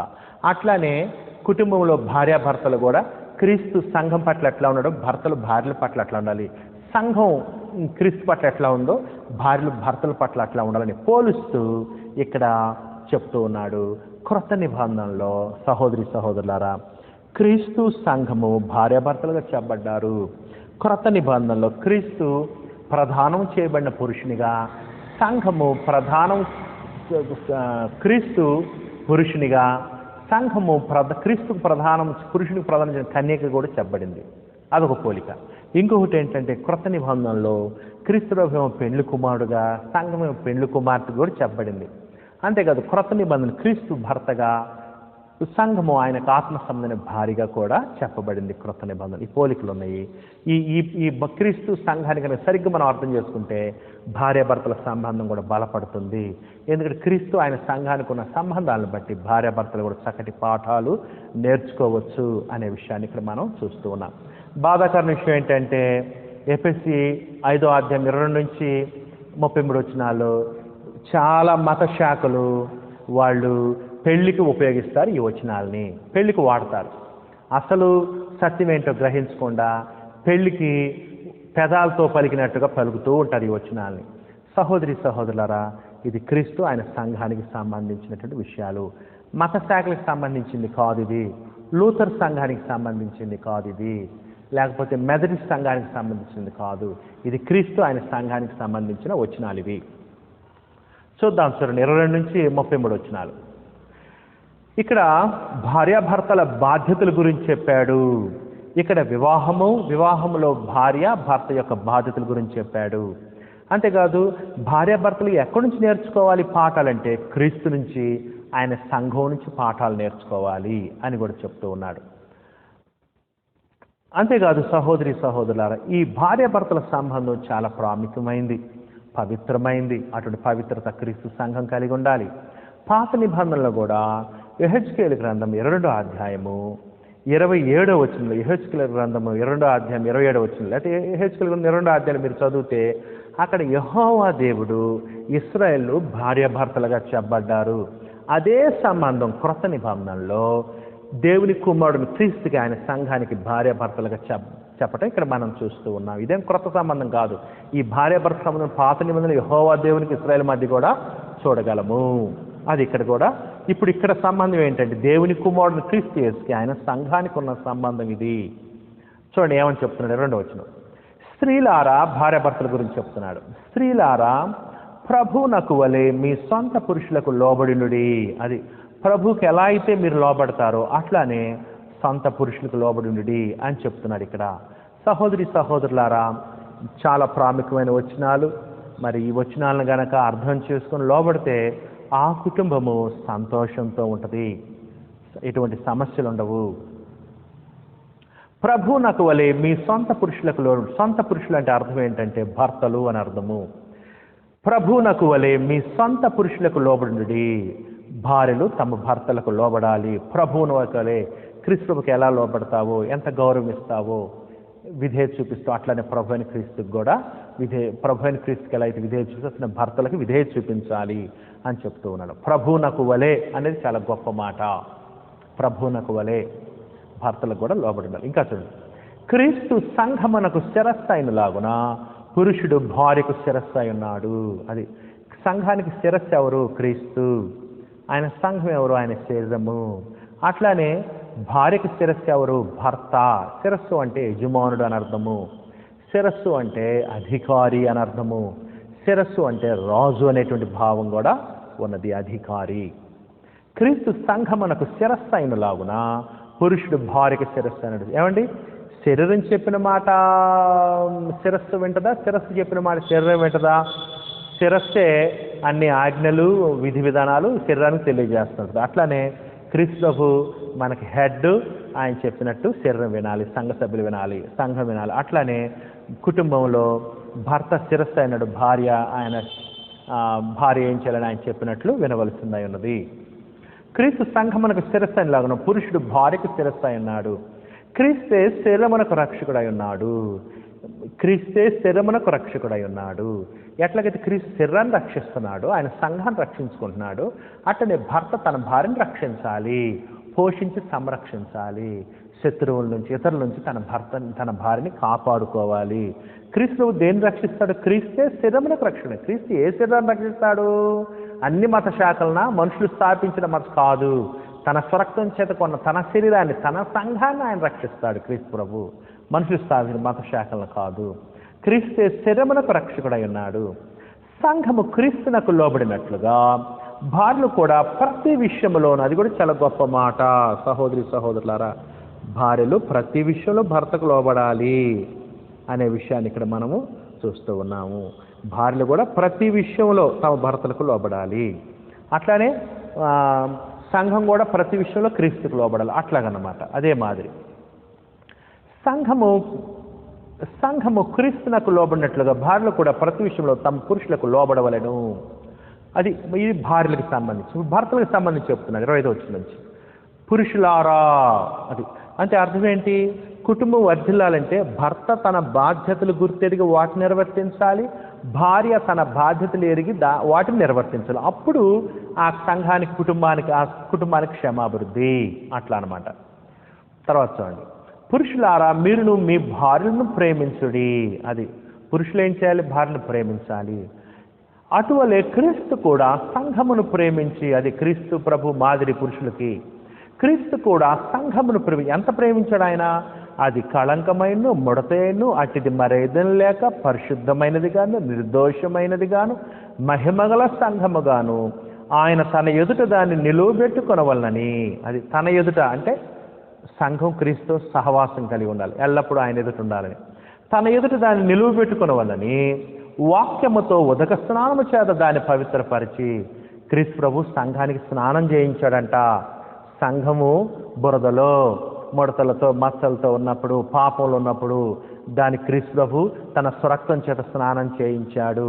పాత నిబంధన యెహెజ్కేలు గ్రంథము, పాత నిబంధన యెహెజ్కేలు గ్రంథం 22వ అధ్యాయంలో కూడా మీరు చూసినప్పుడు ఇదే భావం కనపడుతుంది. యెహోవా దేవుడు కూడా ఇశ్రాయేలుకు స్నానం చేయించినట్లుగా, కడిగినట్లుగా మీరు చూడొచ్చు సహోదరి సహోదరులారా. పాత నిబంధనలో కూడా ఈ భావం కనపడుతుంది. పాత నిబంధన యెహెజ్కేలు గ్రంథం 16వ అధ్యాయం అండి. దయచేసి గుర్తుంచుకోండి. నేను ఇందాక ద్వితీయోపదేశ కాండం ఇందాక నేను యెహెజ్కేలు గ్రంథం 22వ అధ్యాయం అన్నాను కదా, కాదు. యెహెజ్కేలు గ్రంథం 16వ అధ్యాయం. 16వ అధ్యాయంలో ఈ సంబంధాన్ని మీరు చూడొచ్చు. 16వ అధ్యాయం ఏది? యెహోవా దేవుడు ఇశ్రాయేలుని భార్యగా చూడటం, స్నానం చేయటం, తన భార్యగా చేసుకోవటం, ఇవన్నీ కూడా సేమ్ ఇదే భావం పాత నిబంధనలో కనపడుతుంది. తర్వాత చూడండి, సంఘమును ప్రేమించి కళంకమైనను, ముడతైను, అటుది మరేదం లేక, అది పరిశుద్ధులుగా ఉండాలని క్రీస్తు యొక్క ఉద్దేశం. అందుకే దాని కొరకు తాను అర్పించిన పరిశుద్ధులంగా, నిర్దోషులంగా, నిందారహితులంగా ఉండాలి. మహిమగల సంఘముగాను ఆయన తన ఎదుటి దాన్ని నిలువబెట్టుకుని వాక్యముతో ఉదక స్నానము చేత దాన్ని పవిత్రపరిచి. అది ఏం చేశాడంటే క్రీస్తు ప్రభు సంఘానికి స్నానం చేయించాడు. ఈ మధ్య ఒక భర్త నాతో అంటున్నాడు, తన భార్యకి పక్షపాతం వచ్చిందంట. తన భార్య పక్షవాతంతో బాధపడుతుందంట. పక్షపాతం వేరు, పక్షవాతం వేరు. పక్షపాతం ఏమో చెడ్డ గుణం, అభిమానాన్ని చూపించడం. పక్షవాతం ఏమో రోగం. పక్షవాతం మంచిదే కానీ పక్షపాతం మంచిది కాదు. పక్షవాతంతో ఆమె మంచానుంటే అన్నీ కూడా ఏనే చేసినట్టు ఆమెకు స్నానం చేయించడం కానీ అన్నీ కూడా చాలా గొప్ప విషయం కదా. అంత గొప్పగా క్రీస్తు సంఘాన్ని ప్రేమించాడు. అంత గొప్పగా ప్రతి భర్త తన భార్యని ప్రేమించాలి అని మనం చూస్తూ ఉన్నాం. ఆయన తన ఎదుట దాన్ని నిలువబెట్టుకున్న వాక్యముతో ఉదక స్నానము చేత దాన్ని పవిత్ర, వాక్యముతో క్రీస్తు యొక్క వాక్యాన్ని వినిపించాడు. ఉదక స్నానము చేత, ఉదకం అంటే నీళ్లతో స్నానం చేసి, అంటే బాప్తిసానికి సంబంధించిన అది. ఉతక స్నానం చేసి దాన్ని పవిత్రపరిచి పరిశుద్ధపరుచుగా దాని కొరకు తన్ను తాను అప్పగించుకొని క్రీస్తు ఎందుకు సిలువ మీద చనిపోయాడు, క్రీస్తు ఎందుకు ఘోరమైన శిక్ష అనుభవించాడంటే శ్రేష్టమైన సంఘాన్ని స్థాపించాలని, గొప్ప మహిమగల సంఘాన్ని నిలబెట్టుకోవాలని తన్ను తాను అప్పగించుకునేను. అంటే అర్థం ఏంటి? తన్ను తాను ఇష్టపూర్వకంగా క్రీస్తుకు సంఘం కొరకు ఆ పని చేశాడు. భర్త కూడా ఇష్టపూర్వకంగా భార్యని ప్రేమించాలి. ఎంతగా ప్రేమించాడు క్రీస్తు సంఘాన్ని? తన్ను తాను అప్పగించి తన ప్రాణం ఇచ్చినంతగా భర్త కూడా తన భార్య కొరకు ప్రాణం ఇచ్చినంతగా ప్రేమించాలి అని కూడా ఇక్కడ మనము చూస్తూ ఉన్నాము. అటువలనే పురుషులు కూడా తమ సొంత శరీరములను వలె, నీ శరీరాన్ని ఎలా ప్రేమిస్తావు అట్లా భార్యను ప్రేమించాలి. తమ భార్యను ప్రేమింపబద్ధులై ఉన్నారు. బద్ధులంటే తప్పకుండా చేయాలి, నువ్వు అంతగా ప్రేమించాలి, తప్పదు అని చెప్తుంది. తప్పకుండా ప్రేమించాలని చెప్తున్నాడు. తన భార్యను ప్రేమించేవాడు తన్ను ప్రేమించుకొనుచున్నాడు. అది నీ భార్యను ప్రేమిస్తే నీకే ప్రయోజనం అంటున్నాడు. సహోదరులారు, ఎంత గొప్పగా ఉండాలి. ఏమంటే ఈ మాట గుర్తుంచుకోండి, భర్త కనుక భార్యను ప్రేమిస్తే భార్య భర్తకు లోబట్టడం సులువైపోద్ది, సమస్య ఉండదు. భార్య భర్తకు లోబడి భర్త భార్యని ప్రేమ, సమస్యలే ఉండవు. ఈ రెండిట్లో ఎవరు వారి బాధ్యత నెరవేర్చుకొని గొడవలు స్టార్ట్ అవుతాయి. తన భార్యను ప్రేమించువాడు తన్ను ప్రేమించుకొనుచున్నాడు. తన శరీరమును ద్వేషించువాడు ఎవడు లేడు. ఈ లోకంలో ఎవడు తన శరీరాన్ని ద్వేషించడు కదా. తన శరీరానికి మంచి ఆహారం ఇస్తాడు, బట్టలు ఏర్పాటు చేస్తాడు, అందంగా ఉండాలి తీర్చిదిద్దుతూ ఉంటాడు. అట్లానే భర్తలు తమ భార్యను ద్వేషించకూడదు, కానీ ప్రతివాడును దాన్ని పోషించి సంరక్షించుకొను. ఎట్లాగైతే క్రీస్తు సంఘాన్ని పోషించి సంరక్షిస్తున్న అట్లనే భర్త కూడా భార్యని పోషించి సంరక్షించాల్సిన బాధ్యత భర్తది. అందుకనే పెళ్లి చూపుల్లో ఏమంటారంటే అబ్బాయి ఏం చేస్తున్నారు అంటాడు ఫస్ట్ క్వశ్చన్ కదా. అంటే పోషిస్తాడా లేదా అనేటువంటిది. ఆ విధంగా క్రీస్తు కూడా సంఘాన్ని ఆత్మీయంగా పోషించి సంరక్షణ. ఇదే మరి మీరు ఎఫెసీ 1వ అధ్యాయము, సహోదరులారా, ఎఫెసీ 1వ అధ్యాయం 23వ వచనంలో ఆయన శరీరము, ఆ సంఘం ఆయన శరీరము సమస్తమును పూర్తిగా నింపుతున్నవా అని సంపూర్ణత ఎన్నదన్న చూసారా. క్రీస్తుకు సంఘాన్ని నింపుతున్నాడు అంటే పోషించి సంరక్షిస్తున్నాడు అని అర్థం. చూసారా, అదనమాట నింపటం అంటే సంఘాన్ని నింపుతున్నాడు, క్రీస్తు పోషించి సంరక్షిస్తున్నాడు. మనం క్రీస్తు శరీరమునకు అవయములమై ఉన్నాము గనుక అలాగే క్రీస్తు కూడా సంఘమును పోషించి సంరక్షించున్నాడు. ఏమండి, పౌలు యెరూషలేము సంఘాన్ని హింసిస్తుంటే క్రీస్తు ప్రభు ఏమన్నాడు ఆయనతోటి? సౌలా సౌలా నీవే నన్ను హింసిస్తున్నావు అన్నాడు. హింసిస్తున్నావు అంటే అర్థం ఏంటంటే సంఘాన్ని హింసిస్తే క్రీస్తుని హింసించినట్టే. ఎందుకంటే సంఘం క్రీస్తు యొక్క శరీరము, అంత గొప్పగా క్రీస్తుకి అంటుకట్టబడింది సంఘము, ఆయన శరీరము. దాన్ని పోషిస్తాడు, సంరక్షిస్తాడు అని కూడా మనం చూస్తున్నాం. భర్త కూడా భార్యని పోషించి సంరక్షించాలి. ఈ హేతువు చేత పురుషుడు తన తండ్రిని తల్లిని విడిచి తన భార్యను హత్తుకొనును, వారిద్దరును ఏకశరీరమగుదురు. ఇది సహోదరులారే, పురుషుడు తల్లిదండ్రులు విడిచిపెట్టేటప్పుడు ఈ భావం కలిగి ఉండాలి. నేను నా భార్యని ప్రేమిస్తాను, నా సొంత శరీరం వల్లే ప్రేమిస్తాను, నా భార్యకి స్నానం చేయిస్తాను, నా భార్యకి నా ఇష్టపూర్వకంగా ప్రేమిస్తాను, నా భార్యని ఎంతగా ప్రేమిస్తాను, నన్ను నేను అప్పగించుకున్నంతగా ప్రాణం ఇచ్చినంతగా ప్రేమిస్తాను, ఆమెను పోషిస్తాను, సంరక్షిస్తాను అని అన్నప్పుడు నువ్వు భార్య దగ్గరికి పోవాలి, స్త్రీ దగ్గరికి పోవాలి. ఆ భావం ఉందా నీకు పెళ్లి చేసుకునే టైంలో? ఈ హేతువు చేత పురుషుడు తన తండ్రిని తల్లిని విడిచి, అది తల్లిదండ్రులు విడిచిపెట్టాలి. తల్లిదండ్రులు విడిచిపెట్టడం వాళ్ళు ప్రేమించాలని కాదు, ఆ సంబంధాన్ని విడిచిపెట్టేసి ఈ క్రొత్త సంబంధంలోనికి, క్రొత్త కుటుంబంలోనికి ప్రవేశించడం అన్నమాట. చూసారా, ఈ హేతువు చేత పురుషుడు ఈ కారణాలను బట్టి, ఆమె కూడా ఏం చేసింది, స్త్రీ వాళ్ళ అమ్మని, వాళ్ళ నాన్నని, వాళ్ళ ప్రాంతాన్ని, వాళ్ళ బంధువుల్ని, వాళ్ళ స్నేహితులు, వాళ్ళందరినీ విడిచిపెట్టి ఆమె వచ్చింది కాబట్టి నువ్వు కూడా వీళ్ళందరినీ విడిచిపెట్టి నువ్వు ఏమని ప్రేమించాలి. చూసారా, ఇద్దరు విడిచిపెట్టాలి, ఇద్దరు హత్తుకోవాలి. ఇద్దరు ఏమిని విడిచిపెట్టాలి? వాళ్ళ సొంత కుటుంబాలని, వాళ్ళ సొంత బంధువుల్ని, స్నేహితుల్ని, అలవాట్లను, ఆచారాలని, ప్రాంతాలను వదిలిపెట్టేసేసి ఇద్దరు ఒక క్రొత్త కుటుంబంగా, పాత కుటుంబాలు విడిచిపెట్టి క్రొత్త కుటుంబంగా వీళ్ళిద్దరు కలిసి క్రైస్తవ కుటుంబంగా వృద్ధి చెందాలి, భార్యాభర్తలకు వర్ధిల్లాలి, దేవుని చిత్తం. ఈ హేతువు చేత, ఈ కారణాలను బట్టి భర్త బయటకు రావాలి, ఈ కారణాలను బట్టి భార్య బయటకు రావాలి. అప్పుడు కుటుంబం అది అభివృద్ధి చెంది. అటు కాకుండా పెళ్ళైనా భర్త మీదేమో వాళ్ళ ఇంటి వాళ్ళ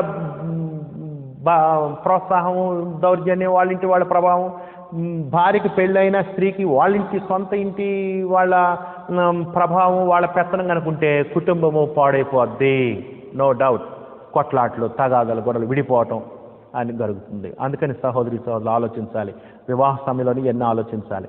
ఈ హేతువు చేత పురుషుడు తన తండ్రిని తల్లిని విడిచి తన భార్యను హత్తుకొనును, వారిద్దరును ఏక శరీరం మగుదురు. వారిద్దరూ ఒక శరీరముగా ఉండాలి. భర్త శిరస్సు, భార్య శరీరము ఏక శరీరం అవుతున్నారు, ఒక్కటిగా అవుతున్నారు ఇద్దరు కలిసి. ఈ మర్మము గొప్పది, ఇది మిస్టరీ అన్నాడు. ఈ మర్మము గొప్పది. సహోదరులు, తన తండ్రిని తల్లిని విడిచి తన భార్యని హత్తుకొను, వారిద్దరూ ఏక శరీరం అవుతారు అనేటువంటి మాట ఎక్కడుంది? ఆదికాండము 2:24 మోషే చెప్పాడు. ఆదాము హవ్వల గురించి చెప్పినప్పుడు మోషే చెప్పిన మాట ఇది. పురుషుడు తన తండ్రిని తల్లిని విడిచి తన భార్యని హత్తుకుని వారిద్దరును ఏక శరీరం మగుదురు అని. సహోదరి ఈ మర్మము గొప్పది. అయితే నేను క్రీస్తుని గురించి, సంఘమును గురించి చెప్పుచున్నాను. అది ఏంటి ఆ మర్మము? ఆ మిస్టరీ ఏంటంటే క్రీస్తు, ఆయన సంఘము. ఎఫెసీయుల రాసిన పత్రికలో మర్మం ఏమిటండి? క్రీస్తు, ఆయన సంఘము. దేవుని మర్మంలో భాగం ఏంటంటే క్రీస్తు, ఆయన సంఘం ఒక్కటిగా ఉండాలి.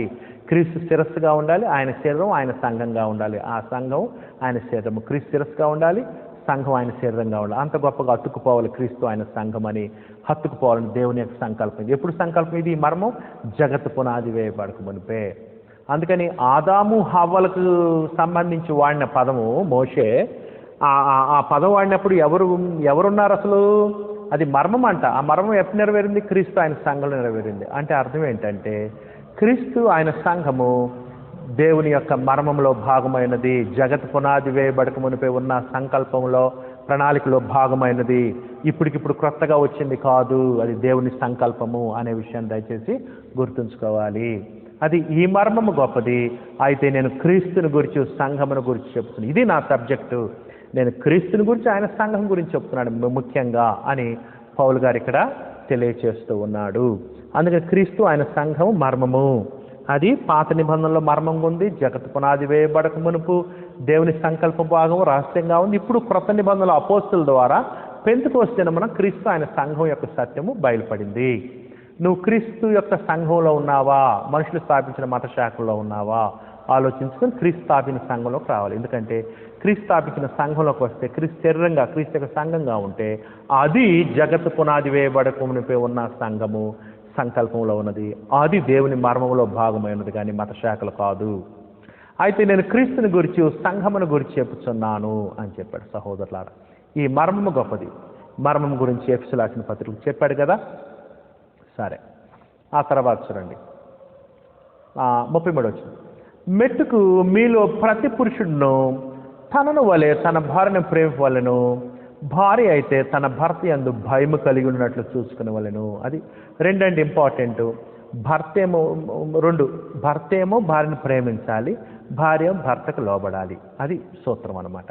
భార్య అయితే తన భర్త యందు భయము కలిగి ఉన్నట్లు చూసుకునే వలెను, భయభక్తులు కలిగి ఉండాలి భర్త పట్ల. భర్త తన భార్యను ప్రేమించాలి అనే విషయాన్ని మనం చూస్తున్నాం. ఈ సూత్రం మనము సహోదరులారా క్రీస్తు ఆయన సంఘంలో మనం చూస్తున్నాము. ఈ మాట గుర్తుంచుకోండి. మానవ సమాజ వ్యవస్థకి ఆధారం కుటుంబము, మూలము కుటుంబము. కుటుంబం చాలా ప్రాముఖ్యమైంది. కుటుంబం బాగుంటే గ్రామాలు బాగుంటాయి. ఎందుకంటే గ్రామాలు కుటుంబాలతో ఏర్పడింది కాబట్టి. గ్రామాలు బాగుంటే పట్టణాలు, పట్టణాలు బాగుంటే రాష్ట్రాలు బాగుంటే దేశం బాగుంటుంది. అట్లానే కుటుంబము బేసిక్ యూనిట్ కాబట్టి, మూలం కాబట్టి కుటుంబం చాలా జాగ్రత్తగా కట్టుకోవాలి. కుటుంబం ఎలా ఏర్పడిద్ది? ఒక భార్య, ఒక భర్త ద్వారా ఏర్పడిద్ది. భార్య ఎటువంటి లక్షణాలు కలిగి ఉండాలి, భర్త ఎటువంటి లక్షణాలు? ఇదిగో దేవుడు చెప్పినటువంటి ఇటువంటి సూత్రాలు. క్రీస్తు ఆయన సంఘంలాగా గనక భార్యాభర్తలుంటే బలమైన కుటుంబము, బలమైన సమాజము, బలమైన గ్రామము, బలమైనటువంటి దేశం ఏర్పడుతుంది. అంతేకాదు క్రీస్తు యొక్క సంఘం కూడా కుటుంబాలతో ఏర్పడేది కాబట్టి కుటుంబాలు బలంగా ఉంటే క్రీస్తు సంఘం బలంగా ఉంటుంది. దయచేసి గుర్తుంచుకోండి. క్రీస్తు సంఘం యొక్క బలం కుటుంబం యొక్క బలం మీద కూడా ఆధారపడి ఉంది. కుటుంబాలు బలంగా ఉంటే క్రీస్తు యొక్క సంఘం బలంగా ఉంటుంది. కుటుంబాలు బలహీనంగా ఉంటే, భార్యాభర్తలు బలహీనమైన సంబంధాలు, తల్లిదండ్రుల పిల్లల మధ్య బలహీనమైన సంబంధం ఉంటే సంఘం కూడా బలహీనంగా ఉంటుంది. గుర్తుంచుకోండి. అందుకని అన్నిటికీ మూలము ముఖ్యమైన వ్యవస్థ. దేవుడు మొట్టమొదటిగా మానవ జాతికి పరిచయం చేసిన వ్యవస్థ భార్యాభర్తల వ్యవస్థ, కుటుంబ వ్యవస్థ. కాబట్టి భార్యాభర్తల వ్యవస్థ స్ట్రాంగ్గా ఉండాలి, బలంగా దృఢంగా ఉండాలి. అప్పుడు అన్నీ కూడా సెటరేట్ అవుతాయి. సమస్యలు అనేకం పరిష్కారం అవుతాయి, సమాజంలో ఉన్నటువంటి సమస్యలు. అందుకని క్రీస్తు ఆయన సంఘం భార్యాభర్తలు ఒక చక్కటి మాదిరి. ఇది దేవుని జ్ఞానము. దేవుని సంకల్పానికి సంబంధించింది కాబట్టి ఈ విధంగా మనము కట్టుకోవాలి. కుటుంబ వ్యవస్థ దేవుడు ఏర్పాటు చేసిన వ్యవస్థ, సంఘ వ్యవస్థ దేవుడు ఏర్పాటు చేసిన వ్యవస్థ. అవి దేవుని విధి విధానాల మీద కట్టుబడితే దేవునికరంగా ఉంటుంది, సంతోషకరంగా ఉంటుంది, నిత్య జీవం వైపు నడిపించబడతాము అనే విషయాలు మీకు తెలియజేస్తూ ఉన్నాను. ఇదండి సహోదరులారా, ఎఫెసీయులకు రాసిన పత్రిక 5వ అధ్యాయంలో 4వ భాగం చదివాము. క్రీస్తు ఆయన సంఘము చదివాము. కంఠస్థ వచనాలు నోట్ చేసుకోండి. ఎఫెసీయులకు రాసిన పత్రిక 5వ అధ్యాయం మొదటి 2 వచనాలు కంఠస్థ వచనాలు, 2 ప్రాముఖ్యమైన వచనాలు దయచేసి కంఠస్థం చేయండి. తర్వాత ఎఫెసీయులకు రాసిన 5వ అధ్యాయము 19 నుంచి 21 వచనాలు కూడా కంఠస్థ వచనాలు. ఎఫెసీ 5:19 నుంచి 21 వచనాలు కూడా, 21 వచనాలు కూడా, 21వ వచనం వరకు కంఠస్థ వచనాలు 19 నుంచి 21. తర్వాత ఎఫెసీ 5:23 కూడా కంఠస్థ వచనం. ఎఫెసీ 5:23. ఆ తర్వాత ఎఫెసీ 5:25 నుంచి 27 కూడా కంఠస్థ వచనాలు. విలువైన వచనాలు అవి, బలమైన వచనాలు. దయచేసి ఇవి మెమరైజ్ చేయవలసిందిగా కోరుచూ ఉన్నా, కంఠస్థం చేయవలసిందిగా కోరుచూ ఉన్నాను. దయచేసి పాటల గురించి కూడా చక్కటి విషయం మనం చదివాం. పాటలు బాగా నేర్చుకోండి. వాక్యానుసారమైన పాటలు మనం నేర్చుకోవాలి, వాక్యానుసారమైన పాటలు మనం పాడాలి. మనం ఏం పాడతామో దాని ప్రకారంగా జీవించాలి, ఎలా జీవిస్తామో దాన్నే పాడాలి, ఏం విశ్వసించామో దాన్నే పాడాలి, ఏం పాడామో అదే విశ్వసించాలి అనే విషయాన్ని మీకు తెలియజేస్తూ ఉన్నాను. పాటలు పాడటం, వాక్యానుసరణ పాటలు పాడుతూ ఉంటే వాక్యాన్ని మన హృదయం నింపుకున్నట్టు, ఆత్మపూర్ణమైనట్టు, ఆత్మచేత నింపబడుతున్నట్టు వాక్యం చేత. అందుకని ఎక్కువగా వాక్యానుసరణ పాటలు కూడా మనం నేర్చుకుని ఆత్మపూర్ణులై ఉందాము, క్రీస్తు వాక్యం చేత నింపబడదాం. ఇంతవరకు కూడా ఎంతో జాగ్రత్తగా ఉన్నందుకు మీ అందరి కృతజ్ఞతలు. ప్రభు చిత్తం అయితే చివరిగా ఇంకొక అధ్యాయం ఉంది, 6వ అధ్యాయము, అంటే 7వ పాఠం. అది కూడా ధ్యానించి ఈ యొక్క పుస్తకాన్ని ముగిద్దాం. మీ అందరికీ క్రీస్తు యేసు నామములో హృదయపూర్వక వందనాలు.